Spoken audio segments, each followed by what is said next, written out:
Dear Miss Bassey. Dear Shirley. Hope you don't mind me calling you Shirley. I know you like to be called Dame Shirley, but I've known you all my life. Surely it'd be all right to call you Shirley.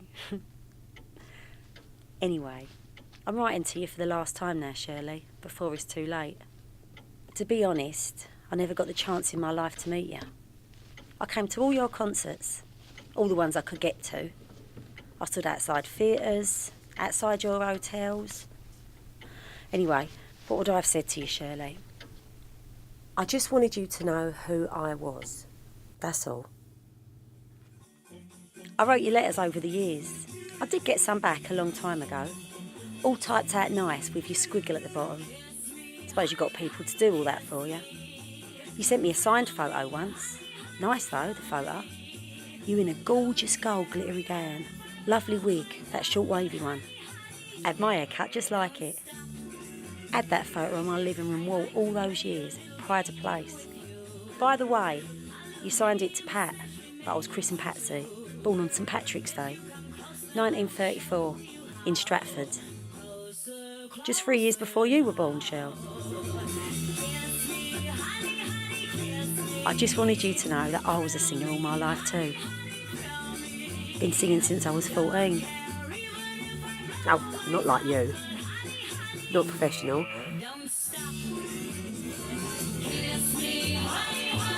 But I had my moments.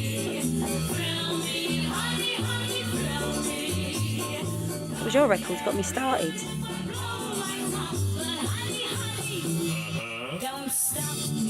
Singing along with your voice, I realised I could sound just like you. Don't stop.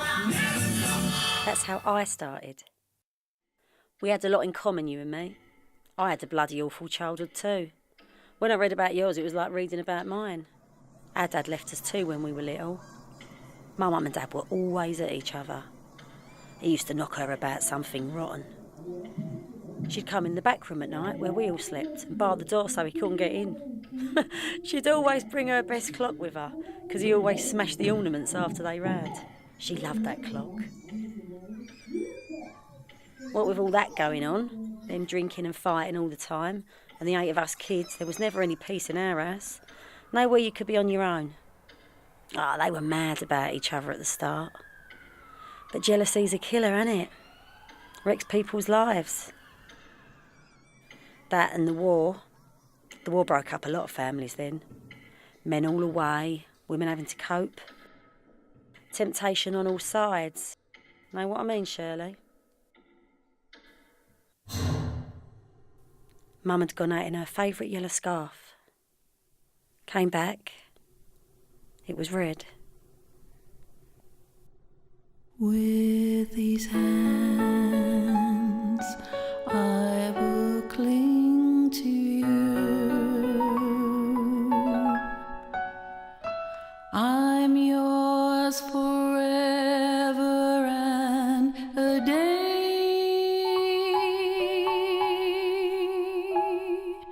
With these hands, I will bring to you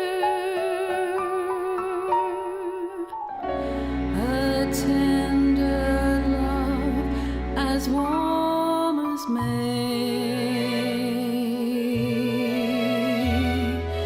With this heart, I will sing to you.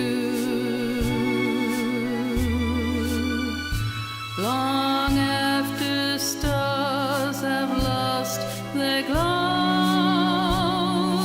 and with these hands, I'll provide for you.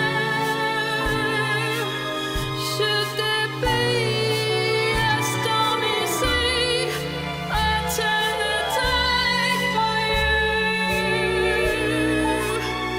and I'll never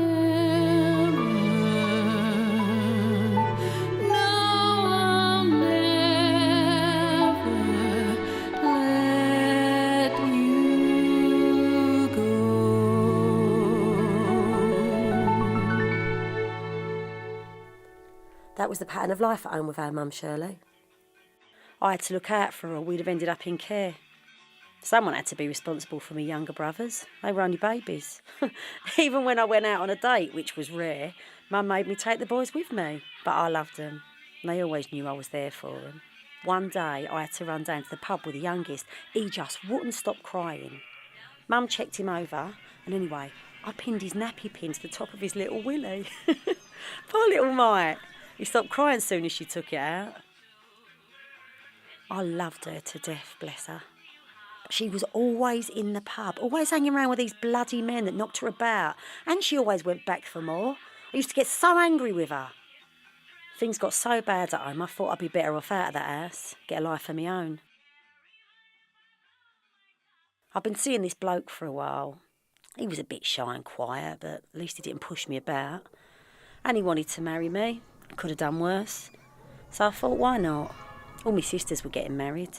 About time it was my turn. I'd never been with a man before. I'd kissed a few, but it never got serious. I wanted to save myself for the right one. There's never been a night like this. There's never been a night like this. I hated it. There's never been a boy I'd rather kiss. I wanted to go home. There's never been a moon so big and bright. There's never been a love that feels so right. There's never been a night like this. A night like this. A night like this. A night like this. We split up a year later. I found out he was seeing someone else. Weren't easy getting a divorce in those days. Not like today, eh, Shirl? You've had a few bad ones too in your time. I mean, Kenneth Hume, he was a queer choice, Shirl. And you married him twice. Bet you wore the trousers in that marriage, eh? Under your gowns, of course. And your Italian husband was a manager of an hotel you stayed in, wasn't he? Suppose that made sense. Room service and all. Bet it was hard, though, for your husbands. I mean, what with you always in the spotlight. Bet they got called Mr. Bassey a lot, eh, Shirl? Sort of men, aren't you? Wouldn't put up with that. I didn't go out for about 6 months after my marriage fell apart. My mum wanted me to get out and about again, but I'd had enough of all that palaver. I was working at Yardley's at the time, packing perfumes and creams. Us girls had such a laugh there. You packed crockery in a factory in Cardiff, didn't you? Before you were famous. Heard you on the radio saying how you used to put your name and address in the boxes just to see who'd get in touch. Bit of a girl, eh, Shirl? Bloody hard work though, wasn't it? Standing all day. Even when I was pregnant they wouldn't let me sit down. It was baking in there. We all used to take our bras off to get comfortable. There weren't no burning them then. Anyway, I started going to the pictures again with one of my mates from work. My mum told me some bloke down the railway tavern was asking after me, seen me singing up there. Arthur his name was. I said, nah, I wasn't interested. But Mum said, go on, he knows you're separated. He's not bothered. Go and have one drink with him, it'll do you good. So me and my mate went up there one night after the pictures. This Arthur was standing at the bar with his flash blonde. So no bloody way was I going to go up and speak to him. When we went up to the bar, he turned round and said, buy you a drink, girls. And he looked right at me. That was beautiful, Patsy, he said. Here, girl, what you having? How old as Bassey was? I knew I'd fallen for him. He was so handsome, my Arthur, like a film star. His lovely hair. So I told him, ditch the blonde tart and I'll have a milk stout.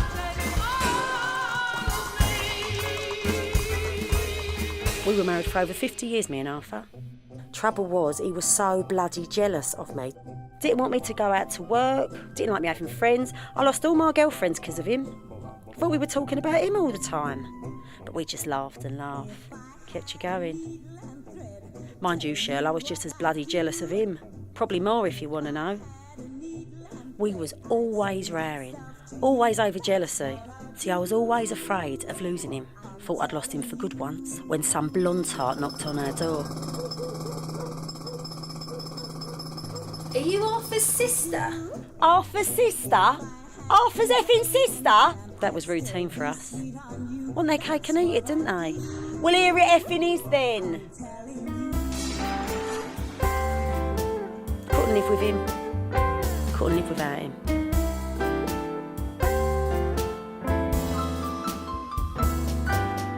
No one ever tells you what it's like to love and lose, how it feels to waken and have breakfast with the blues, how to go on living, how to face another day. No one ever tells you the way. No one ever tells you that it's just another flame. No one ever warns you when your heart begins to sing. Someone tells you later all is fair in love and war, but no one ever tells you before.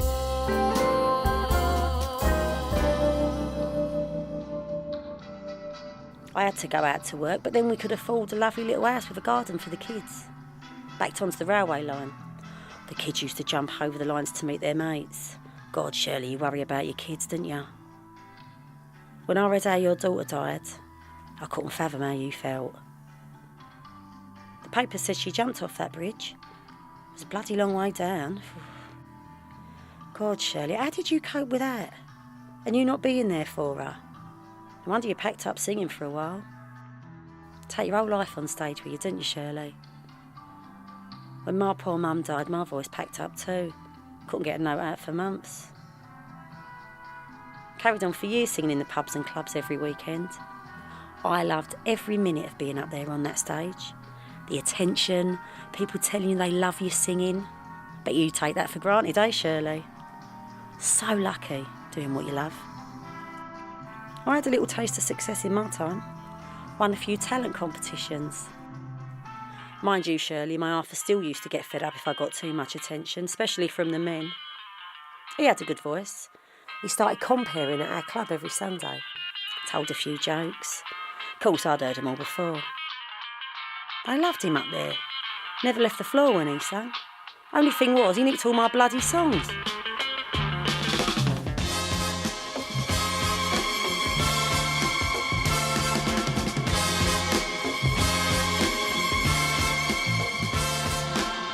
I applied for Opportunity Knocks on the telly once. Didn't tell him till I got the audition. Yeah, I got through to the second round. But some bloody Tom Jones lookalike pushed me out. I won this big talent competition in a posh place down Essex. First prize was a trip to Paris. But I wanted to win because you got a regular spot at the club with a proper professional band. Of course, Arthur put the blot on that. Bloody Paris, he said. He got the money instead off the organisers. Took me to Jersey for the weekend. So that was the end of that. He wanted me at home. Felt like my whole life's been spent cleaning. But I always kept a lovely home. Spotless it was. What a life you must have had though, Shirley. I saw you over 40 times, probably more. But I never ever got to talk to you. Shame that. It would have meant the world to me. Suppose we all have to go sometime, Shirley. I know you've had a few scares with your health. But I wasn't prepared for this. Not even 60 and they diagnosed me with Parkinson's. We just moved out to a lovely little place in Essex. It was miles from anywhere. How could my Arthur fancy me if I was peeing the bed? Or worse, if I couldn't get up on that stage, what else was there?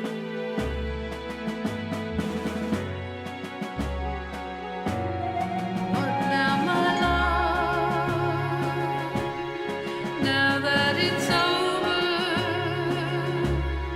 I feel the world closing in on me. Here come the stars tumbling around me.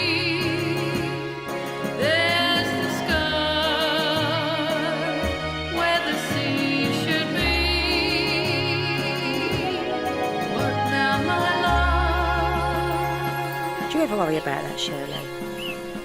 Who's going to look after you when you can't get up on that stage anymore? I miss my lovely Arthur. Just dropped down dead, he did. Been chopping some firewood in the garden. I got to my phone, But he was already gone. I kept getting all muddled. Funny, I kept thinking all the time I was back at my mum's old house in Stratford. I think it's all the drugs they were giving me. The pills made me see things, you know.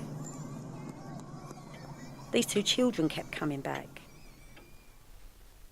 Oi, what do you want?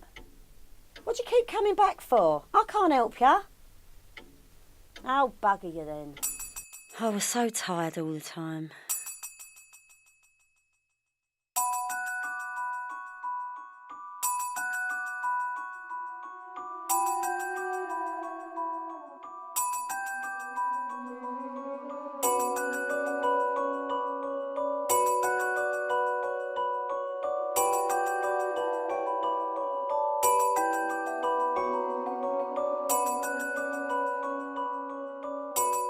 Oh, you bastard.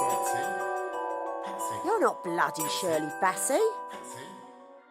Come on, it's a big day today. Remember? It's your birthday. Was it? Oh. I just don't know what's real or what's a dream anymore.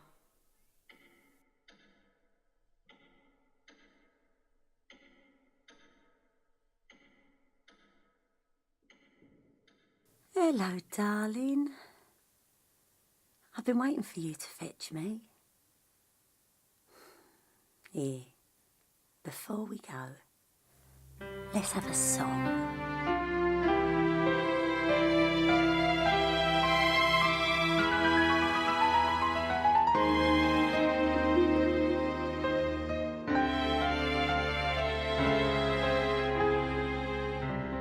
The party's over. It's time to call it a day. They've burst your pretty balloon and taken the moon away. It's time to wander the masquerade. Just make your mind up. The piper must be paid. The party's over. The candles flicker and dim. You've danced and dreamed through the night. It seemed to be right just being with him. Now you must wake up. All dreams must end. Take off your makeup. The party's over. It's all over, my